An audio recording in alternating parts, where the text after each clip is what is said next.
We do want to encourage our viewers to join the movement to bring justice for Breonna Taylor at www.colorofchange.org.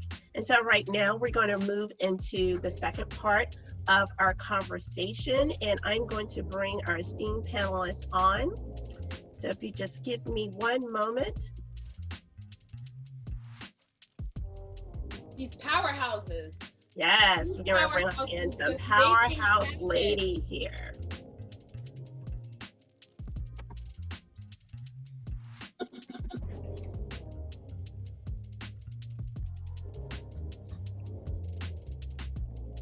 Hi, Mary. Hi, Alana. So bear with us as we try to get our notes together and figure things out. We just want to have a wonderful, natural conversation of all your greatness. So I'm going to let Tara do the little introduction. Yes, I think we have, what, 2 more people? Yay! Everybody's coming in. I'm so honored. I can't believe it. Like, this is first class for me.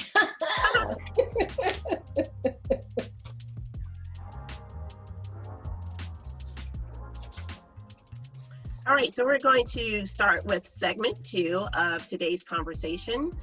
I am thrilled to bring to you our distinguished pioneers, trailblazers who showcase the brilliance and beauty of Black couples, Black love, and Black wedding professionals in the wedding industry. Mary Chapman, if you could give the audience a little wave because it's going to show differently on everybody's screen, is the CEO and editor-in-chief of Black Bride magazine. Founded in 1998, Black Bride is an online platform for multicultural brides and grooms of color. The brand called on Mary to become a writer about love and marriage. With a vision looming to launch a multicultural magazine prior to joining the Black Bride team, it was no coincidence that when Black Bride was up for acquisition, Mary and her husband knew that she was called for a greater purpose to acquire the company.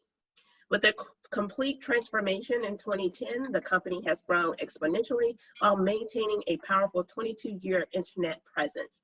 Mary refers to the acquisition as her Sojourner Truth moment to give back and leave a sustainable legacy for women of color. Welcome, Mary. Next up, we have Miss Jacqueline Nwobu. Jackie, if you could wave.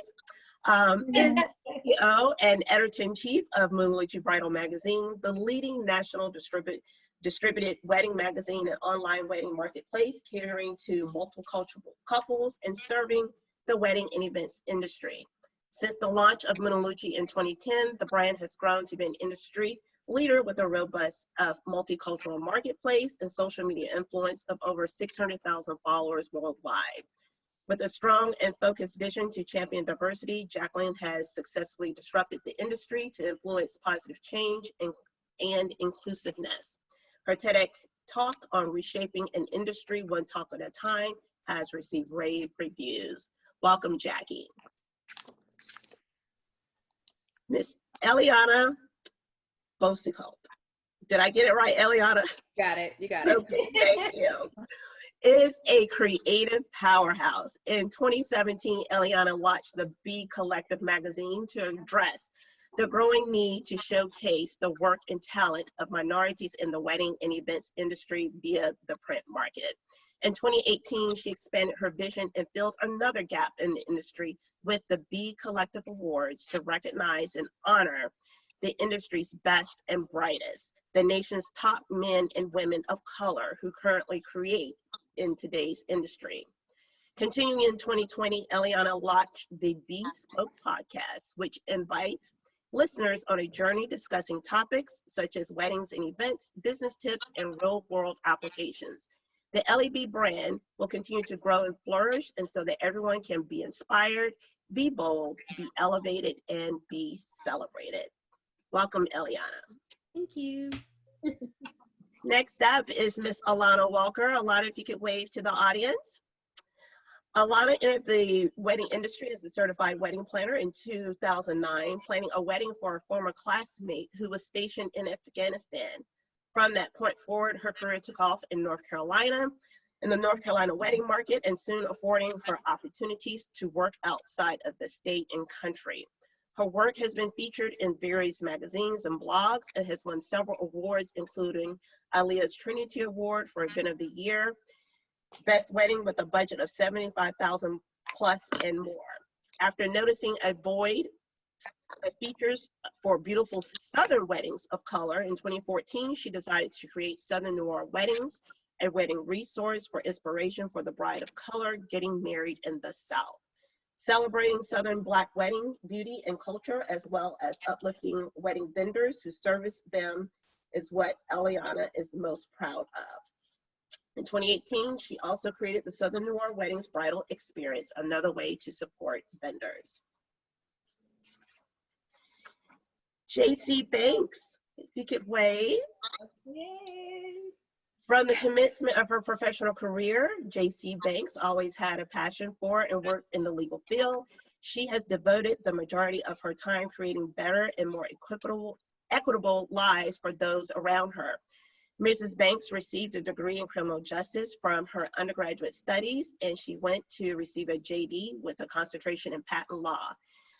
JC is currently pursuing her LM degree to become an administrative judge. And then next, is your other half still beside you?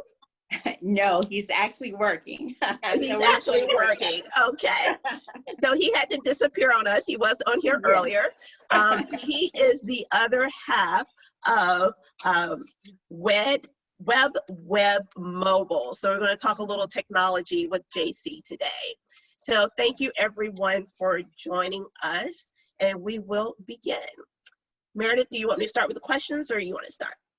Well, what I did want to say is I just wanted to thank all the ladies for being here, and we admire you all and the work that you've put out for so many years. And you heard our conversation with Mickey Taylor, and for us, the purpose of having this conversation with you guys, it's because you have been successfully serving the community for over, combined with Essence, 125 years. You know, your content has been just gorgeously laid out, and I know the sacrifices many of you have had to make to get here and to keep it going in a digital age, talking to an audience that you and I all know exists, but for some reason others didn't realize that they existed, and yet you still hung in there. So I just wanted to say,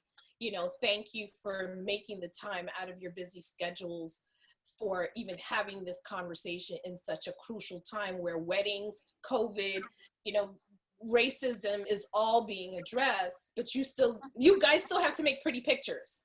And people, you need to tell brides that are canceling their weddings, rescheduling their weddings, what to do and still keep them happy about the union of marriage. So thank you.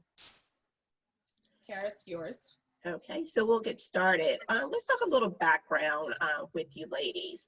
In reading your biographies, you all came into this business to fill a void. Beyond filling that void, can you go a little bit into why did you go into the wedding publishing industry? And we will start with Mary with that question. You're on mute.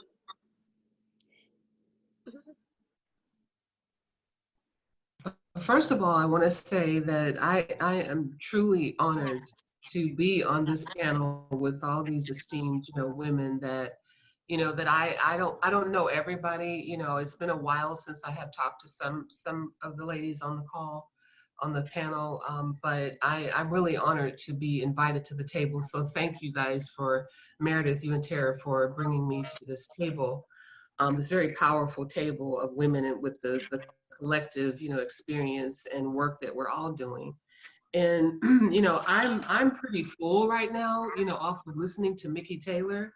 Like, you know, I just wish I had some time to sit here and bask in, you know, a powerful woman like that, that just gave us so many bullets. You know, she didn't give us one or two takeaways. I mean, I tried to write pretty fast, but you know, I have 12 things that she said that, you know, really are great things to live by. And in some cases, you know, I'm sure we're all, you know, doing. So let me just say that to start. But for me, you know, I got into this industry. It's a long history, too long for this, you know, particular call, so it's completely shortened. But I'm a marriage advocate. First of all, I really believe in marriage. I believe in the power of love. I'm excuse me, literally in love with love. So for me, it is all about the love. The love stories are what I like to read, what I like to hear about. And I think that those stories really need to be told, because, you know, I can recall a while back having a brother, a Black guy, I can't think, I should have had his name ready, who wrote a book saying that Black women don't get married and that Black men don't get married. And he was actually on CNN. And I thought, wow, can I just pull the plug on this right now? Because that is a lie. I mean, we're all featuring weddings every day. So that's not possible. So that is what, you know, part what fueled me as well. And then just my love for fashion. I mean, I always tell my husband, God, I wish we could get married, you know, every week. And, you know, and I have one now. I mean, there's just so much out there. I love fashion and flowers, and, you know, it's just was something that I was already doing with my other business, Love Life Designs, was decorating for romance for couples on their wedding night. So it just made sense to me. And then, you know, after researching and seeing the void, you know, wanted to be a part of filling it. Thank you, thank you. Jackie, can you answer that same question as far as why did you choose the wedding industry? Sure. And just like Mary said, I really enjoyed the session that just happened beforehand. I took all kinds of notes too. That was powerful. I got into this kind of by accident. I didn't plan to get into the wedding industry at all. It was really one of those crazy conversations that we had, my husband and I, and him picking up a camera and getting into photography, specifically wedding photography, where we started realizing, okay, all these weddings that we were shooting and all the weddings that we've attended, we realized there wasn't a publication out there that was showcasing the weddings. And so it was during that process that we actually said, okay, well, we're going to launch a magazine, you know, and we kind of went off of the photography business. You know, when you're a photographer and you're shooting a wedding, it's not just shooting a wedding, you have to produce an album, you know, you have to, you know, curate images for the album. So we went from that process of making our albums for our brides to, okay, well, if we can do an album, we can do a magazine, because what's the difference? Like, we're going to showcase love stories, right? And so to make a long story short, that's how we started doing the research for the publication, and then started figuring out how to put it together, and going through the whole situation with the wholesalers and the distributors and trying to figure that out, and finally getting it on the newsstands. So that's how we actually got into it. So hold that thought about the research, because that's going to be another question that we have here. Because we do want to talk about the research as far as like what do each of you all do to target your target audience. Eliana, why did you get in the wedding publishing industry? Because you're a planner, just like I am, and then, you know, planning all these illustrious events. So talk about your strategy as far as going into the wedding industry as a publisher. Yeah, my strategy is very similar. I decided to go into publishing. I started with an actual coffee table book.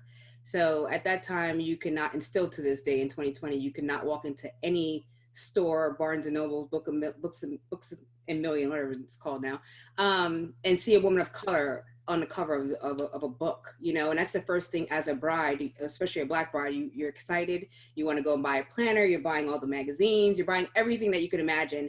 And to know that my brides would walk into the store and not see themselves represented, I just couldn't take it anymore.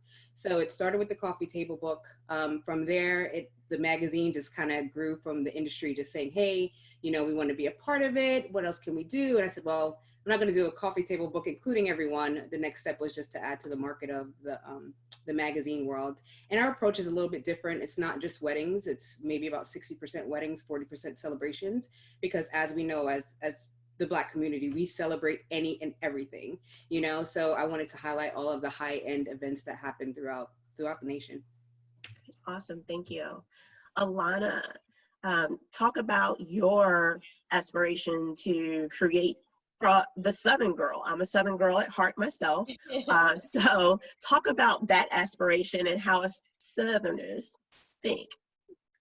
Well, even though I'm not a Southerner, because I'm from Chicago, I have lived in North Carolina for a pretty decent amount of time. And this is where I started my career 11 years ago as a planner. And you know, I when I started out, it was about, okay, I love, like, you know, Mary said, like, I love love, you know, I'm a Libra. That's what we do. We love love.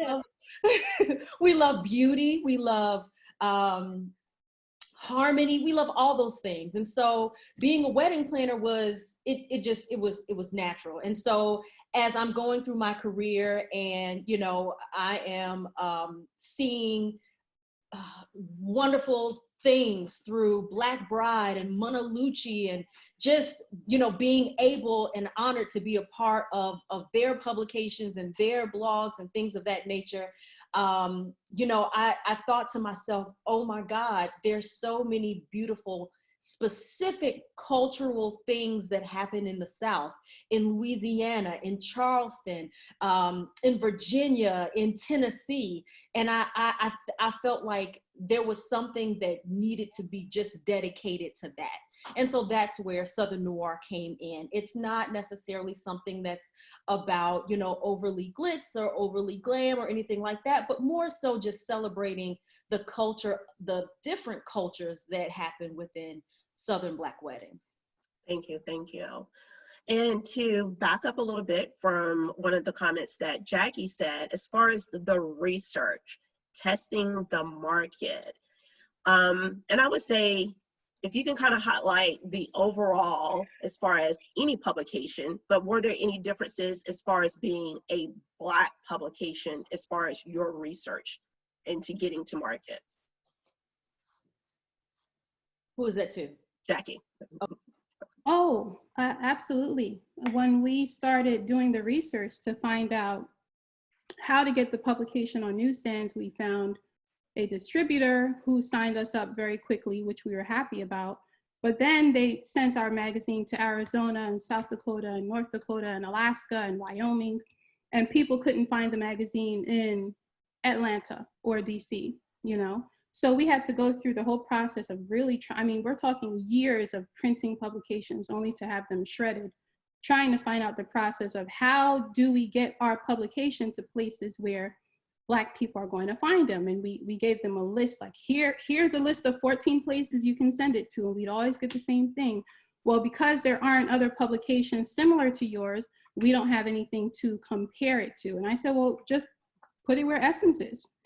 You know, like, that's a good start.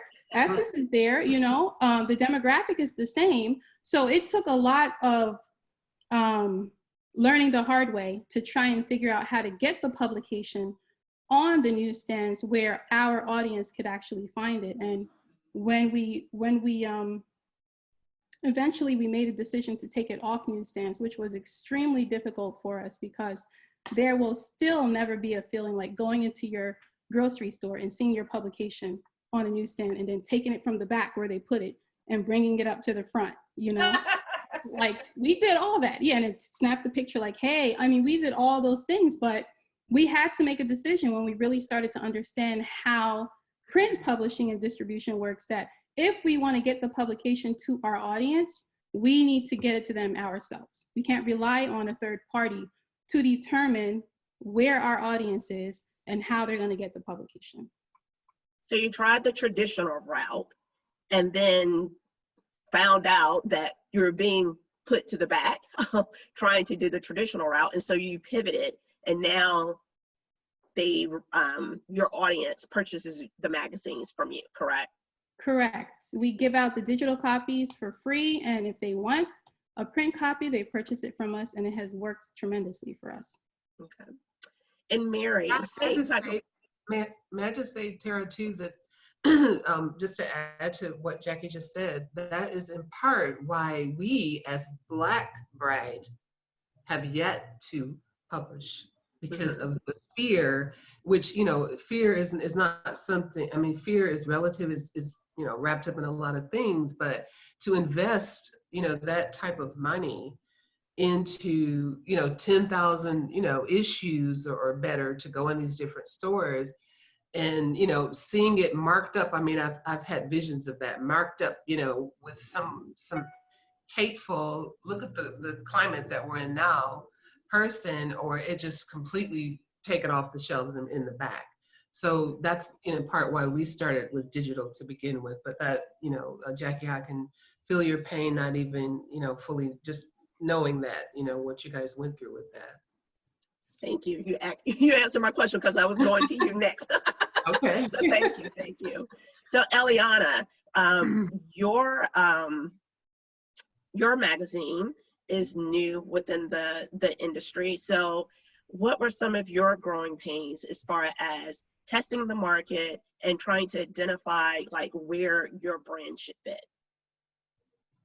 I won't say I had too many struggle pains. And specifically, since I already had the statistics from the book, I knew my major markets, and just being a wedding planner and event designer, that already put me ahead of the curve, to be honest, because I knew where the inquiries were coming from. I knew where the brides, where my audience for the magazine would come from.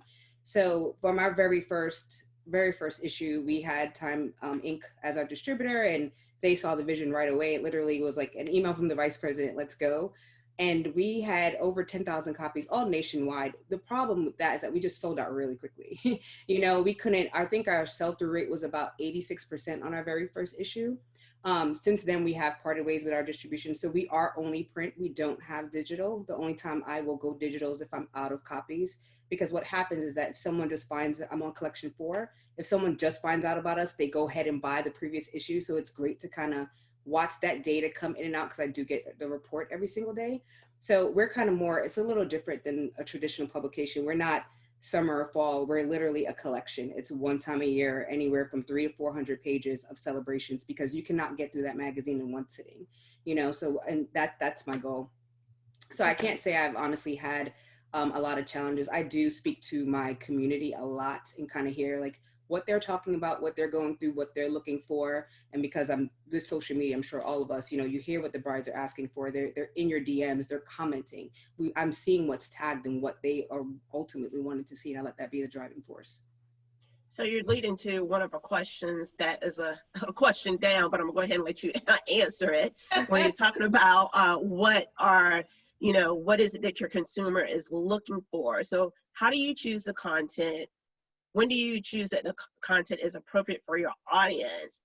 And is it through social media? How are you getting these metrics? Yeah, it's a mix of a lot of things. We do get heavy submissions. I'm the firm believer there's a beauty in everything. Ultimately, honestly, it's great photography, great details. Our magazine is very much more design and detail focused, because that is our clientele. We don't have many pictures of the couple in our magazine. Of course, they're highlighted and their stories highlighted, but I'm a designer. So I'm thinking of it from someone that wants great photography, great details. You know, the weddings are pretty much, I would say, I mean, we publish weddings of every price point, so it's not necessarily high-end luxury, but I would tell you if that wedding is $30,000, $40,000, it's going to look like $100,000. The way how we lay it out, my team is exceptional when it comes down to it, and we all have a similar eye. So if it doesn't make it to the magazine, 9 times out of 10, it will definitely still make it to the blog, because I still see beauty in the union and the event. So we get a lot of submissions. If not, it could be, you know, someone's published it, or it's a lot of, I'll be honest, a lot of planners or photographers know that they have something that's coming up that will fit the criteria, and they will reach out to me beforehand and say, hey, we have this wedding coming up. Either can you come? I definitely want to submit it to you. This is my plan, or even from a style shoot. So we're kind of involved in the process beforehand. Or if they post it and I want it, I'll let them know. I want to ask really quickly, sorry. I wanted to, JC, I think we skipped you on the question of tech, and just listening to Aliana and Alana and Jackie talk about, and Mary talk about digital. You know, we are in the age of digital right now. Everything's digital. We have Pinterest, Instagram, everything is visually right here in the power of the phone. What caused you, what made you decide, like, we need this right now in this day and age? And now include coronavirus in it, and you're stuck at home. No problem. Yeah, I was missed on the introduction as well. So again, as a patent attorney, the reason why I came up with Web is that I saw that everything was so focused on the wedding and not the marriage, and not marriage as a constitutional right. So instead of being reactive, I was proactive, and I own the only patent to online weddings. And I have courts and people all around the world paying me and using me for that patent. But wow. Yes, I own the patent and the only platform as a Black woman. Wow. I like to say that we have combined the like three most powerful elements in the world: love, law, and technology.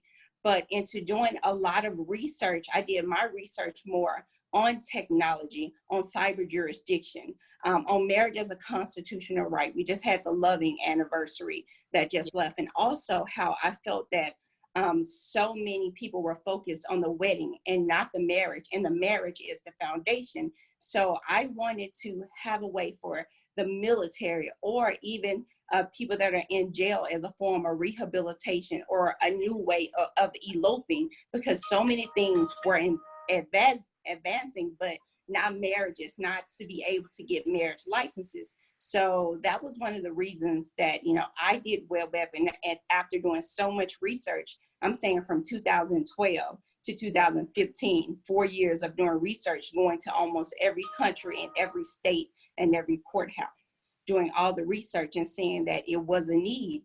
And when everyone else says no, everybody is on virtual wedding now.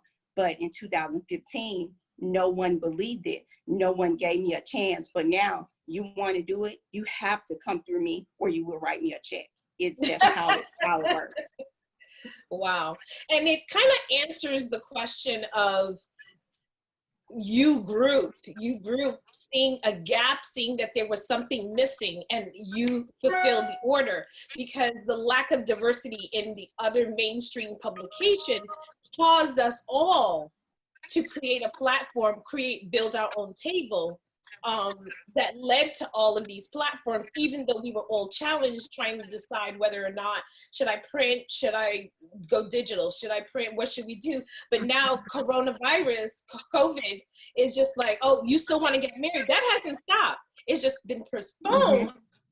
And people are now using Zoom like we are, just to engage with one another. So I think it's brilliant. Right. Thanks. Pivot this way. Thank you so much. So many people use Zoom, but we actually own our own platform in about 7 states. You see a lot of the states using them, but they're actually using our legal technology and paying us per license for the technology. So even though a lot of people use Zoom, there is a Black technology that is not third party, that is as a coder and as a licensed attorney that we developed, that a lot of people are not using, but I have the government and the military using it, but no one in our community is highlighting that at all. So how do you intend to show us all how to get on that and reach both the consumer and the professionals in the industry? So what I've been doing, a lot of times I've stayed in the background on a lot of things, but what I do is that I'm advocating in a lot of states for marriage as a constitutional right. I am the reason why most states and people can do licensing this day, not the courts. Every court that you saw open, I put myself in danger. I got on a plane. I met with all the governors. I showed them this. I said, hey, we need to do this. This is not an option. It is a constitutional right. And because I did those things, a lot of people are able to do the virtual weddings, or are able to start to elope. So with me, again, as you know, I would like to be an administrative judge. So I am very proactive in changing the laws, and so people understand the court system and how it works. So I'm kind of on the other side, being proactive in getting, just bringing marriage as a constitutional right, not something that somebody is just doing. You have a right, a constitutional right that could not be denied. And once I presented that, more and more courts started to open up. But it took a sacrifice. When no one else would go to New York, I went. When no one else would go to California, I went. And so that's what I am doing on that end. I'm going to meet with the military. I'm going to meet with the jails. I'm going to meet with the people that are overlooked because they may not have that budget. Also internationally, I fly out to the UK where marriages are banned now, but they won't be banned anymore because they're going to use web the same as Canada. So I'm kind of doing it the old-fashioned way, but I'm getting it done. Wow, congratulations. I think we have one more guest. Miss Cooper from Signature Brides is here. So Tara, if you could let her in. But I think Alana, you're up for the question that Tara had. Can you ask the question again, Tara? So Alana could converse. Yes. So what was the research as far as the determining your target audience, and knowing like the preferred social networks, the research that you went in to make sure that you're in front of your couples, your Southern couples? Much like Eliana, I was able to pull from my inquiries and the people that were interested in Ilana Walker events, whether that was on Facebook, whether that was on Instagram, whether that was, inquiries coming in. That's pretty much how I kind of grasped that. And then from there, I was able to grow it, see how it, test things out as far as are people interested in this, and build from there. Okay, awesome. And as far as each of you all have an online some type of digital platform, how is it in comparison to print or just utilizing Instagram? Mary, I'll have you to answer that question. Well, for us, just because we are currently a digital, we just decided to start digital with the magazine after research and researching, the magazine world and seeing how some of the larger magazines were pivoting from print to digital, and then realizing that print has a worldwide reach, that brides in Ghana can be looking at the magazine online. That doesn't mean that we're not going to print. It's just a part of our business model for the future. Mm-hmm. So for me, I just spend a lot of time researching, making sure that it makes sense to, have a magazine in print and making sure that it's going to be lucrative in terms of how it's underwritten and all of that. So, and how we distinguish the difference of what, in terms of Instagram, our Instagram audience versus our digital magazine audiences, it really is two different things, because Instagram really doesn't drive readers. To me, Instagram really drives followers. It's people follow you and you grow your network, you grow your platform, and then you can, share your vendors and people that advertise with you with your audience there. But I saw someone talk about what are you going to do if something were to happen to Instagram? How are you going to, capture, that audience? What have you done to make sure that you have a big audience outside of Instagram? So I don't really necessarily compare the two. Okay, all right. And you want to introduce our new guest that has come on? Lynn Cooper, are you here? We see your picture, but are you frozen? He's on mute, I think. Oh, Lynn, can you hear us? Yeah, it's a little choppy.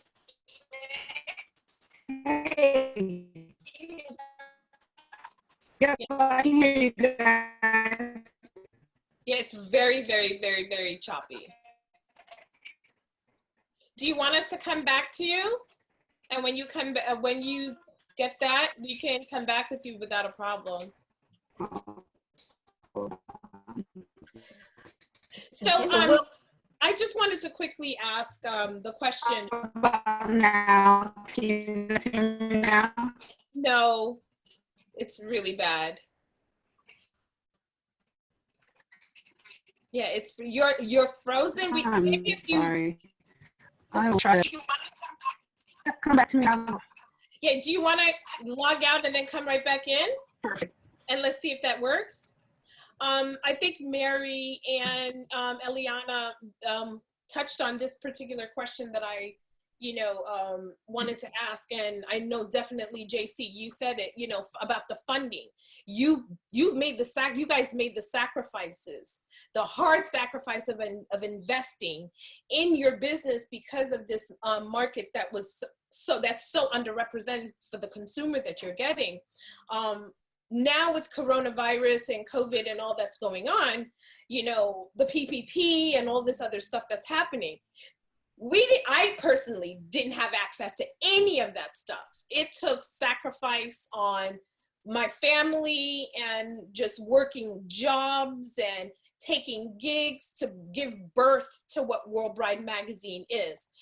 Can you guys just allude to what were some of your challenges actually starting this magazine, and did you get the financial help, crowdfunding, loans, or anything to get this off the ground? And the reason I want to tell the audience that's listening, the reason why I'm asking these women this question is, at least for me, I can speak for myself. I don't have the luxury of having Hearst, Condé Nast, or Meredith Publication to back me up, or venture capitalists. So this was a sacrifice of love and a commitment and a dedication for 22 years that I knew I would have to take.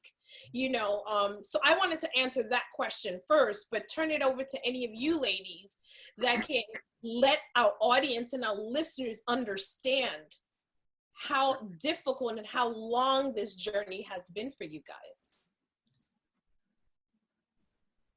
Anybody? Jackie?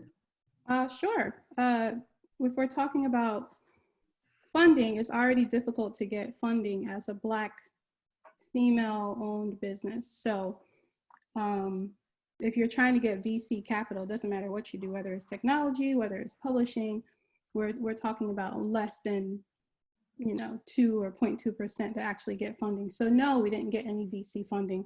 When we started with loans. Family and friends kind of pulled together and listened to our crazy idea, and you borrow this one day and you borrow that the next day, and you work on paying it back, and you try and figure out how to make things work and what to purchase and how to maximize your little dollars. And what's most important is that we learned how to listen to our audience and build an audience. So we have an audience of people who totally get us and we understand what they're looking for. So because we built such a huge audience, we can now monetize that in many different ways. It would be great if we had funding, because we can do a lot more much quicker, but unfortunately with the way things go, it's extremely difficult to get any type of VC funding, especially when you're in the publishing industry.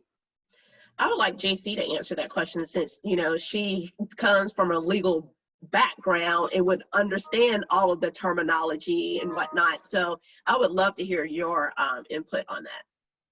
Sure. So in reference to funding, if you didn't know, we actually went on Shark Tank. So but we went on Shark Tank, and my husband and I, we actually got a deal.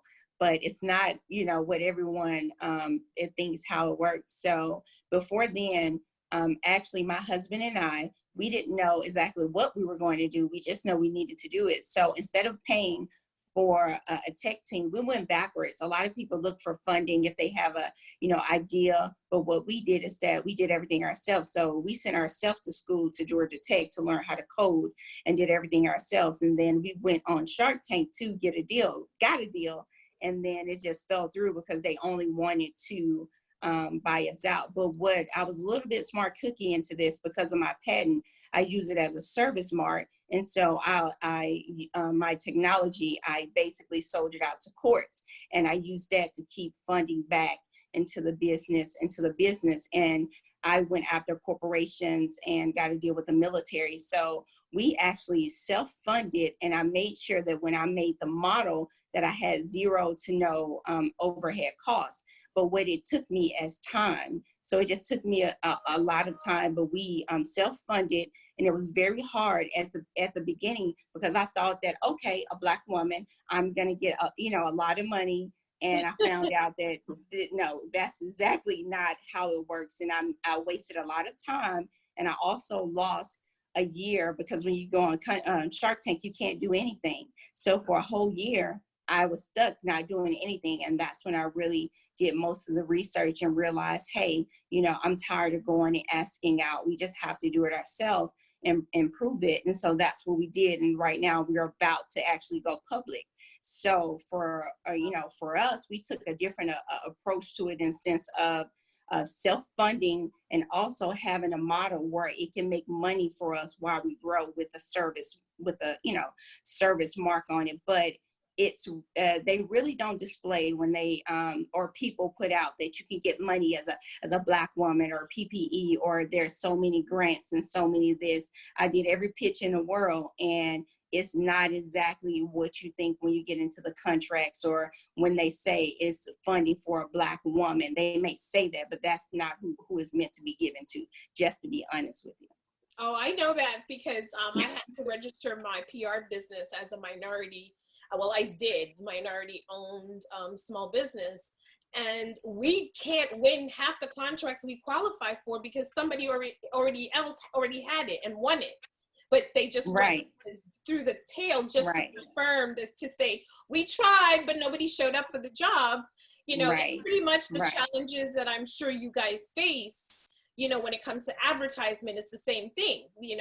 You show up and they say they have. It's bad enough that General Market gets the bigger publication, code word for white publications, but now we're fighting for 20% of that dollar. And look, there's already 6 of us here. So can you imagine the other ones that are not present? So we're all fighting for the same 20%. So it becomes challenging, but we know among all of you guys, your platforms, we're well over 2 million, 3 million people combined as a force. So if we show the numbers, how do we explain why we're not getting the diversity dollars that they say they have allotted, for us, And I think that to me was the question, the reason why I had that question, because I think people think that it's easy or we're less than. It's not that we're less than. In my opinion, I think we're greater than. You guys are greater than because you're working with less money. And if this is what you're producing, can you imagine if you put money in your pockets? It would be out of the box, and I feel like, does anybody else want to answer the question? Linda, she's been co-signing on a lot of things there.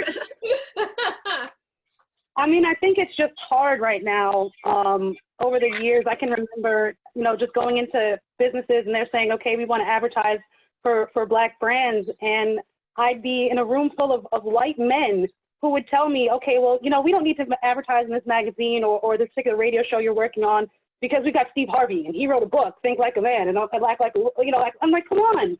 Like they have a total misconception of who we are and what we are. And they also think that we're one monolith of people and we are not. And so that's the thing that I try to focus on to educate folks when I go into a room.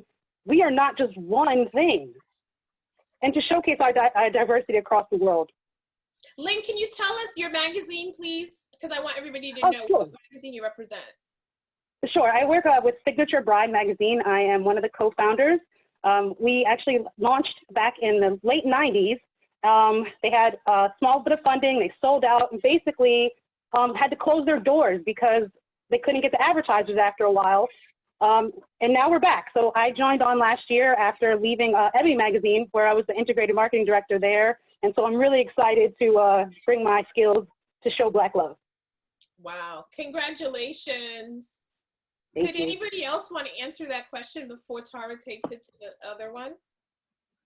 As far as funding or how you guys are managing with advertisers, crowdfunding and all of that? Yeah, I can answer really quickly. For us, everything has been self-published from the magazine to the book. Right now, we're weathering the storm just by being innovative, adding new products, adding our platform. So that's our extension of our digital side, is kind of working with different advertisers and business professionals on their business hub, making the back end of their business as beautiful as the front end and all the pretty pictures. So we're kind of just, I don't call it a pivot because it's definitely just an add-on, and we have so many phases in the work. So we're excited about it. Congratulations. And with the add-on, with COVID-19 going on, has it affected any of you guys as far as the way that you're doing business now? Well, I know for me me, as a planner, things have come to a screeching halt. So what are you guys seeing that your consumers are wanting from you? Well, I'll say, you know, one of the things that we do yearly is a bridal show, and you know, we're also very self funding as well. You know, we do little things, you know, have events and things of that nature that fund other things that, you know, bigger things that we do. But with COVID looming, I'm not exactly sure that the bridal show will be able to happen in February. So now, you know, we're having to kind of think of, okay, how can we, you know, still remain present? How can we still remain relevant? Even though, you know, we may not be able to have the bridal show. How can we adjust it to still service our vendors that are very loyal and dedicated to supporting us, and still, you know, and provide brides with that resource. Thank you. Yeah, same for us. COVID was definitely a positive thing for us when it came down to the publishing world, because we were able to, all of our advertisers are at home, right? And they're worrying about what to work on. They're worried about money. They're worrying about the back end of their business, new websites and things like that. So we were actually able to handhold, expedite features that we were working on, just to say, hey, we're here with you in the trenches, let's go, so that when things does bounce back, you're 100% ready to hit the ground running. So we just really took advantage of the situation by working on, I can't stress this enough, the back end is the key. That's your money maker. So going back to the money aspect of things, because we can get so caught up on all the pretty on Instagram and being featured. Right now, we don't have content, so we're all repurposing. But while we're doing that and keeping the brides and the celebrants, because it's both of them, getting them excited and having them out there, but let's make sure that the whole package is complete. So honestly, it's been a blessing for the Be Collective Media Group. So we're not excited about it because no one's excited about a pandemic, but all the pandemics that we're going through, if we don't come out of this stronger, we're all missing, you know? Well, we're doing great. I do about 700 weddings a month, and I've opened up, we do a wedding every 30 minutes. I've opened up 2 more offices, and I've got 8 states under contract. So where business picked up for me about 40%, because before I would mainly just do military or jails, or the planners, I would actually donate my service like for free, like the streaming for free. So that's what we were doing before. But now more people that want to elope, especially internationally, that can do it legally. And that's the catch, legally. With the travel ban, immigration, citizenship, I can get everyone married legally, and they can become a citizen, or they can travel if they want to go through us. But so it's been great for us. So how do you see your WebWed integrating with these ladies here? Well, I've some of the ladies I know, and some of them I don't know, but from the beginning, and especially the office in Atlanta, when I first started, I went to a lot of events, and I tried to pitch WebWeb to a lot of people and say, hey, you know, you can use the streaming for free, or donate it to, you know, different planners to say, well, this is a platform, or this is what you get add on. But I guess at the time, I guess it wasn't, you know, people weren't as interested, you know, in it, you know, at that point. But as of right now, if someone comes to me and say, JC, we want to use a platform, we changed it where it was $1.99. I put it at $1 so that people could be able to use. And right now, if I have a planner that comes to me, or a bride that comes to me, and I personally feel that they still want to, you know, have their wedding in a big day, then I say, you know what, let me find a planner. And I know a planner can do a micro or wedding, you know, because that's my way of working with, because it's not just about the money for me. I try my best to collaborate, and you'll see on my page so many times that I refer out to a lot of planners so that they can get that money, you know, if I feel like it's for them. And I have changed, again, my streaming platform, and a lot of people are starting to use it instead of Zoom now. So I changed it to be $1. So I'm trying my best. So I tried to connect with a lot of people. We got overlooked, but we're not overlooked anymore. But I offer the streaming for $1. That's wonderful. And if I could chime in, we also partnered with you, JC. So actually, we just finished our first virtual wedding promo. We gave a couple who had to postpone their wedding a virtual wedding and a honeymoon for 2021, and it was super successful. It was great. It was awesome, and so I'm looking forward to doing more. You know, our business model had to change, but as a person that's coming from a background of digital, this for me was an easy pivot. And fortunately, we found other great Black brands to support us in getting this done. So I'm excited about doing more things with WebWed. Right, and that's great. So that's a great example of how I'm giving back and working through. So I'm working with Signature Bride, and that's what we're doing where people couldn't afford. You know, they were one of the only ones that reached out, and I said, yes, whatever you need, I'll take care of you. And it wasn't about the dollar, and it's something that we're doing. So when people reach out, and even if they don't reach out, I try my, you know, best to reach out, but I'm trying to give my platform and let people know that it's here if you need it. And we also do free marriage education. I think that is so important. So again, one of my masters is in counseling. So that's something that I offer. I was doing it in Atlanta for free, whether people use it or not, for like planners, if they needed a place or for them to go to get this free marriage education. And I would do it even if I didn't do the ceremony. And then they will get their license for about $16 instead of $80. But, you know, those are my way, you know, of trying to give back and be a part of a team. Right. And JC, while you're talking, someone is asking the question, when will WebWed go public? Thanks so much for asking. My husband and I are looking to go public with, it's called Comutech. That's the name of the technology, the version that we have. We have 2 more things with the SEC that we need to check off, but we're hoping the end of this year to go public. Okay, awesome. We have tons of questions here. I was just looking at the questions that are in the Q&A box. Let's see here. As far as disrupting the industry, how do you feel like each one of you will be disruptive in the industry?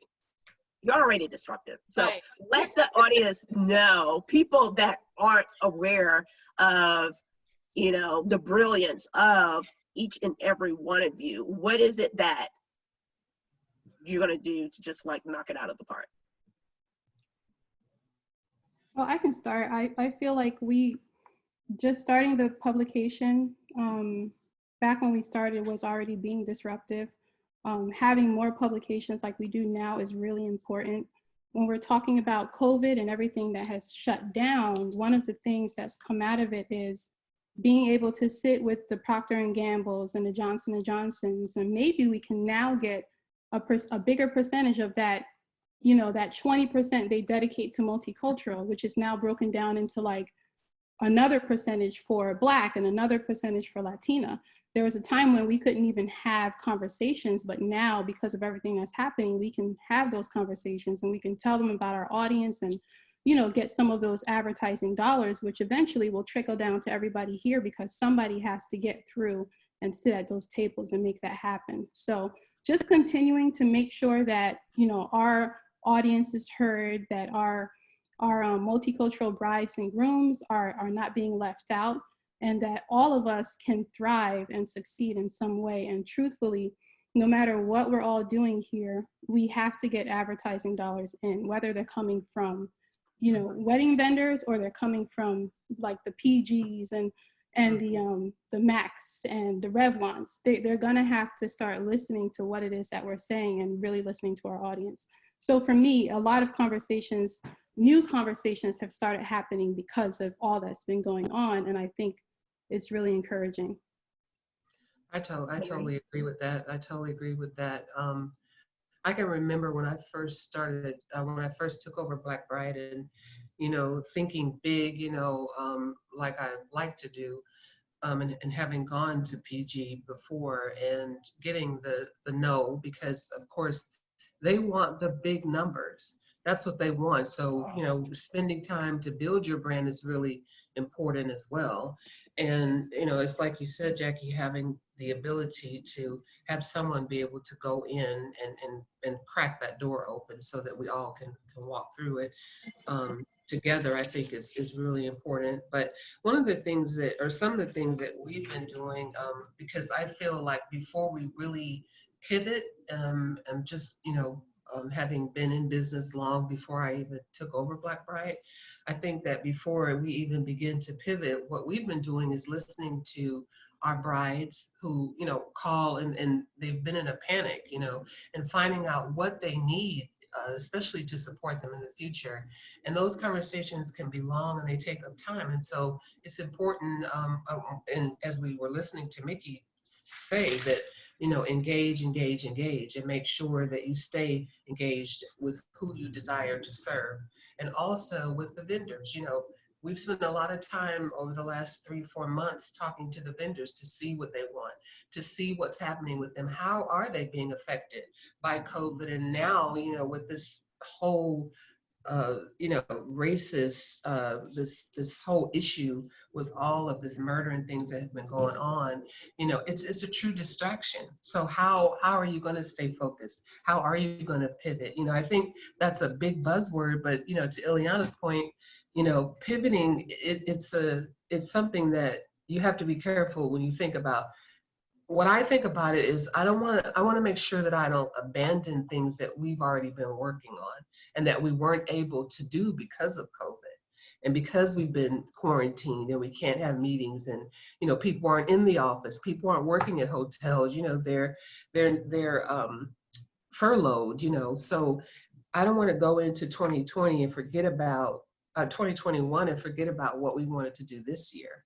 So I want to make sure that we don't abandon those goals, but I also want to make sure that we look at where people are today so we can meet them there. Okay. Thank you. I would like to, at this time, Meredith, if you don't mind, bring to the table some of the questions from the audience. We have some that are pretty consistent, even prior to today, as far as some that have been sent in. And talking about, Mary, you kind of hit on as far as like what's going on in our environment now, as far as the recent events that have been happening, Black Lives Matter and so forth. This comes from another publication. They're asking, this is a question that was sent in prior, please share how non-people of color can be great allies to our peers in the community as a whole. I can answer that one really quickly. And it kind of ties into your last question about disrupting. For us in the brand, we've definitely thought about approaching business and creating outlets and doing things that's never been done before. So really keeping that motto, be so good that they can't ignore you.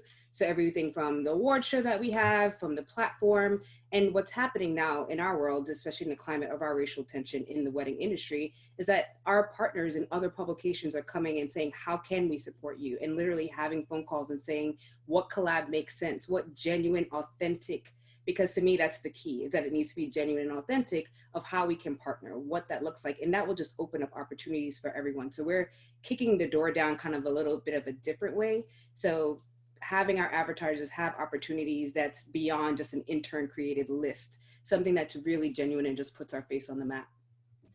Anyone else want to answer that question? Yeah, for me, I've been having conversations with non-Black publications, and one of the things I've been saying is get yourself in a room where you are the minority. Get to a place where maybe there are only 5 white people in the place. And I've told people, there are a number of opportunities where you can do that. For instance, I've invited them to come to the conference. A number of us here have our conferences and our platforms, and they're encouraged to come and understand the culture, understand the community, understand what it is that we do and what we're talking about and what we need, so that aside from putting us on, you know, a secondary list, you can actually do something more that's actually inclusive, you know. But you can't get to that point if you don't understand the people that you're trying to include. So I feel like they've got to really work at immersing themselves and putting themselves in places where they might not feel comfortable. We're used to doing it all the time. It's just natural for us, but they've got to actually make that happen, because only when they do that, they can then go back to the boardroom and say, hey, guys, this is what I think we should do. And this was my experience. And, you know, maybe you come with me next time and we start getting closer to whatever inclusion is going to look like. Thank you. And Lynn, I'll have you answer the next question. How do you feel about white vendors creating affinity spaces to hold each other accountable to make changes in the industry? You know, I'm happy to see the type of content that I'm seeing. But I would be remiss if I did not say a lot of it. I feel like it's lip service. I don't know about you all, but when we've had brands approach us or pitch, my biggest problem right now is I hold them accountable. I want photos of people of color in the descriptions and things they give me, and they won't. We even had a terrible story at one point where a bridal designer asked us to take the white models and change them into black. So right now, like, I want to see it past, you know, the next couple of weeks. I want to actually see them, like I said, make sure that their boards and their diversity is there and that everyone is included. It's not, I don't want to be an afterthought anymore. Those who are allies, definitely speak up. I'm loving the things that I'm seeing online, but really educate yourself and actually take the time to speak to us. If you're going to want to be an ally, please don't assume that you know our journey. Take the time to understand what we're really saying.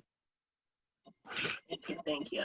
I'd like to add to that, you know, what you just said, Lynn.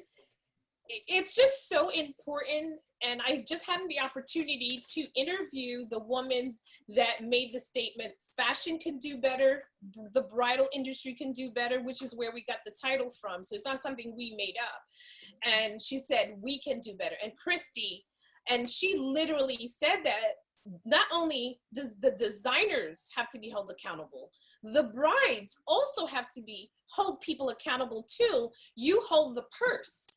If you stop shopping with people that do not show you as a representation and do not value you, why do you continually go back to them?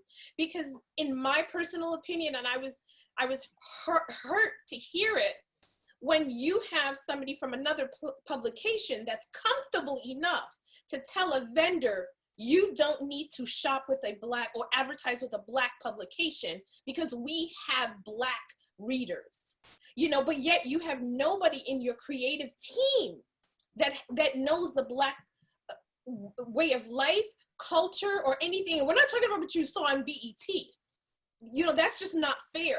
You know, black people come in various forms and various ways, and you can't assume that you can narrate or tell someone else's story and think that that's okay, and then say, oh, I didn't know it would offend you.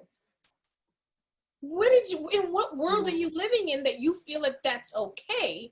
And so for me, my question to you guys is, who do you feel should be held accountable, and how can we can get our allies? Because I have to say thank you to all my white allies that literally have walked me through doors of people to say, hey, you need to support her. You need to buy ads in her magazine. And they have been embarrassed when they can't get a solid answer and they can't get it. Well, why not? And the people are saying, you know, so what do you say to that? How do we hold other people accountable? Well, I'll go first because I'll be really quick. I've said this to you guys before, and I'll say it again in public. We cannot hold everyone else accountable until we hold ourselves accountable. So it's no different than when a child is acting up outside and you blame the home. It starts at home. So we have a lot of work to do in our community before we can hold any other community to a certain level. So that's honestly my response. Mm-hmm. Anyone else? And then Pretty much. Oh, sorry. Go ahead, Jackie. No, go ahead, because I could talk about this for like 2 hours and we don't have that kind of time. I was just saying, Eliana pretty much summed it up. We still have a lot of work to do within our community, but we also need to stop looking for people to accept us. Right. I stopped going to Bridal Fashion Week for that reason. I would go to Bridal Fashion Week. I would run around like crazy from New York, from show to show, only to get to a show and be told I would be in standing room. I went to a Bridal Fashion Week show. I don't remember who the designer was, one of the really high-end designers. And Diane Valentine was at that show, and they put her in standing room. And I remember her getting her bag and getting ready to walk out, and I was just like, you know, this is unbelievable. So I got to a point where I said, you don't have to accept me. It's going to take a while. I don't know how you were raised. You don't have to accept me, but I don't have to keep running around looking for your acceptance either, because I have an audience who's happy with the content I'm producing, and I know how to deliver the content to them. So I don't need to call people out publicly. I know that when people do come to me, especially white brands that are looking to, you know, maybe they're looking for a post, or they're looking for some promotion, or maybe they're just not in line, or I don't see anywhere where they've really supported the community, and then I'll have a private conversation with those people and, you know, try and tell them my perspective. But ultimately, we don't have to keep on waiting for people to accept us for us to be great. That's how I feel.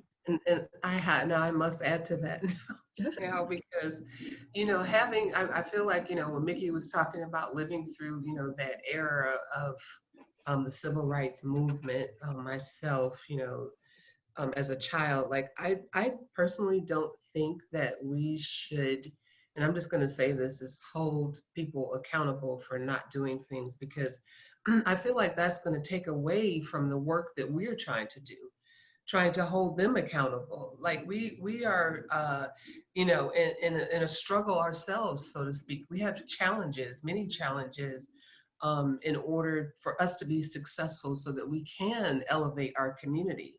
And if we are held you know, holding other people accountable, I feel like it just pulls us off track. I think that, you know, Ellie's right. We do have a lot of work to do within our own community to come together. And I think people are looking for that, and they yearn for that. I've had conversations with people that have said to me, just imagine, you know, the power that you all have together. I think that's the key. I think they want to see that. They want to see the unity. And that's to me, honestly, how we hold them accountable, because we do have to stop seeking acceptance from these platforms. I mean, we are already whole. Look at the work look at the work that our community is doing. I mean, look at the outstanding photography, planners work, you know, all of the decor, the design. Like we are empowered within our community. And I personally, in terms of adults, you know, even with my daughters, I'm like, listen, you're a grown woman. I don't, you know, I'm not gonna, I don't have time like to manage your life as an adult, and then, you know, try to manage what I'm doing, and then manage the community and manage other brands to accept what I'm doing, which, as you can all imagine, with a name like Black Bride, the doors that have tried to close in my face. But, you know, I thankfully, you know, from having a corporate background, I go back in, and I've turned a lot of no's into yes, because what I do is break it down for them with numbers. And you know, how many Black women are wearing that gown, your gowns? Think about it, you know, I mean, without naming names of different design houses, you know, right here, even in Atlanta, that have says, no, well, we don't want to be, we can't, or we're not going to be a part of your show. And I'm like, how many women is 90% of your clients or your customers are what? They're Black women. And then they're like, oh, yeah, I do want to be a part of the show. So we have to stay focused on, you know, what we're doing, in my opinion. So what you're saying is show your receipts, keep your receipts, right, everybody? I think that the reason why we all created, you know, our individual platforms is not to hold, you know, anyone accountable, but to pave our own way. So I think Yeah, I mean, if they are, it's up to them to meet us at this point, not us looking to them, giving them the handout of what to do and things of that nature. I mean, we need equal equity in this space. I think that that's very important. I think having the private conversations, like Jackie was saying, that Private you know, conversation. when the opportunities present themselves, and you know, not that we're going to just shut the door in people's face and not give them, you know, tools or advice. You know, I remember when I spoke in Minnesota about this, when there were a lot of, you know, white people asking about, well, we want to work, you know, with Black people, what should we do? And it's things like, you know, making sure that you have the presence of just minor things like having a Black person on your website, you know, Or on the making front sure cover, on the cover, you know, but because these are that just still like, has you know, not happened yet. right. These are just, you know, like vendors, you know, vendors that, like a photographer, for an example. But it's like, you know, and then they're like, well, how do we, you know, where do we get models from? You know, you can go to a college where a lot of Black girls aspire to be models. I mean, you go to your Black colleagues and ask them. That part is not that difficult to me. So I don't feel like we should shun people or not, you know, talk to them or not invite them, you know. But I mean, as far as giving away like what they need to do, I mean, I really have a lot to focus on as it is, and I know that we all do. Mhm. And to just state this, it's a question, but I'm gonna go ahead and answer it for you guys. It says, where do we go from here? How do we create a database so we are aware of Black professionals in our industry? It's right here, right here. Right. This is your Rolodex right here. Exactly. You can't find the industry professionals within all these people that are here. Mm-hmm. It's right here. And then lastly, JC Banks. People are wanting to get in touch with you. Well, that's So, amazing. so if you can say what your website address is real quick. Yes, it's so long. It's www.webwedmobile.com. That's webmobile.com. And I actually answer the phone. You speak to me. I speak to every last person that's getting married and everyone, because I want them to see that ordinary people do extraordinary things. And I'm here for them every step of the way. They can call 1-855-932-9333. And I'll be happy to take care of them, or email me at info@webmobile.com. Awesome. Can everybody give out their information and their websites and, you know, Mary, we'll start with you. Oh, no, don't worry about me. I want my girl. Mary. Go ahead, Mary. Go ahead. Well, of course, our website is blackbride.com. We're Black Bride on Facebook, Black Bride 1998 on Instagram, because someone has, they took Black Bride on Instagram, but no one's using it. It's just like a pair of red lips. And we've tried to get it like for off and on for like 5 years, and you know, getting through to Instagram or somebody at Facebook is almost impossible. So we use the 1998, which is the year that the brand was launched, and so it's Black Bride 1998 on Instagram, and we're Black Bride everywhere else, on Pinterest, Twitter, just Black Bride. Thank you. Eliana. Same, at Be Collective Mag is our main Instagram account, and there's tons out there. You have the baby magazine that's coming soon, but you can just go to thebecollectivemag.com and you'll find out all the great details, platform information, everything. Lynn? Sure, you can find us online at www.signaturebride.net. Like you, Mary, our .com is actually being held hostage. And you can find us across all platforms at Signature Bride. Well, I forgot to follow us on Instagram. I'm sorry, on our After the Aisle, because I heard the JC talking about, you know, addressing love and life beyond I do, and so we've had After the Aisle since I took over Black Bride. It's been there. So After the Aisle on Instagram and Facebook. Nice. JC, you are next on my screen, but you've already given out all of your information. So now I'm going to Jackie. Okay, we are Munaluchi Bride on Instagram and on Pinterest. On Facebook, we're Munaluchi Bridal. You can find all of our content on munaluchibridal.com. That's the main website where all of our bridal content is hosted. You can find our conference at coteryretreat.com. You probably are going to spell it wrong, so just go to Muna Luchi Bride and click on the link. Yeah, it's kind of complicated. You can find our motherhood content at Muna Mommy on Instagram, on Pinterest, and munamommy.com for the website. A lot of exciting projects I've been able to work on since I don't have basketball and sports and field hockey. So I'm excited about that. And you can find all of our content there. And we have our new issue, which will be out tomorrow. Working hard on it, but look out for that as well. Thank you. Thank you. Alana?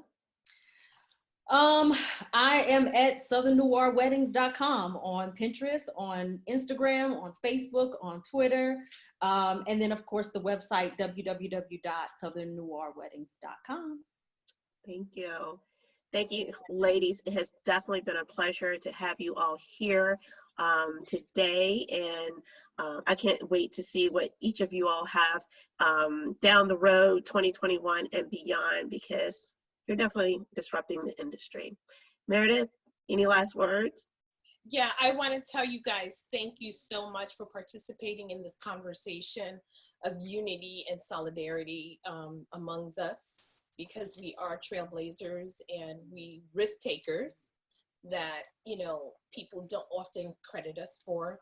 And I want to thank all the audience that has attended, registered, and so on, and emailed us. And I want to thank the Bridal Council for sharing this and inviting all the media outlets to come and listen and hear and learn from us, other media outlets that have been here in existence and have worked really, really hard in creating these amazing content.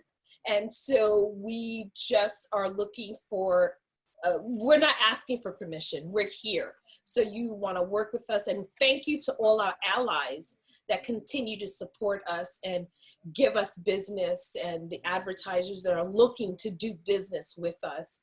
Thank you for the opportunity. And my website is worldbridemagazine.com for those that want to follow us, and on all platforms. And I really appreciate all you ladies for taking the time and agreeing to do this. And I'm so happy.